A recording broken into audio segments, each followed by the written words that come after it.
ఖైడూ లోహూర్ గారు ఇప్పుడు కొత్తగా యాక్ట్ చేస్తున్న మూవీ ఫంకీ. అయితే ఖైడూ లోహూర్ గారు ఈ ఫంకీ మూవీకి ముందు లాస్ట్ యాక్ట్ చేసిన మూవీ డ్రాగన్. అయితే ఈ డ్రాగన్ మూవీ ఈ మధ్య మంచి హై ఎక్స్పెక్టేషన్స్తో రిలీజ్ అయింది.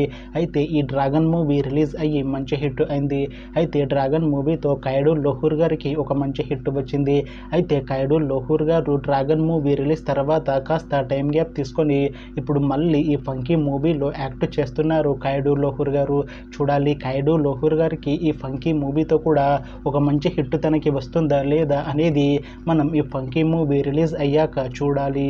అయితే ప్రస్తుతం ఫంకీ మూవీ టీం షూటింగ్ లో బిజీగా ఉన్నారు. అయితే ఈ ఫంకీ మూవీని 2026లో రిలీజ్ చేసేలా ప్లాన్ చేస్తున్నారు మూవీ టీం. చూడాలి ఖైడూ లోహూర్ గారికి ఈ ఫంకీ మూవీతో కూడా ఒక మంచి హిట్ వస్తుందా లేదా అనేది మనం ఈ ఫంకీ మూవీ రిలీజ్ అయ్యాక చూడాలి. Thanks for watching this video friends. మీకు ఈ వీడియో నచ్చితే ఈ వీడియోని లైక్ చేయండి. ఇంకా ఇలాంటి మూవీ అప్డేట్స్ కోసం ఈ ఛానల్ని సబ్స్క్రైబ్ చేసుకోండి.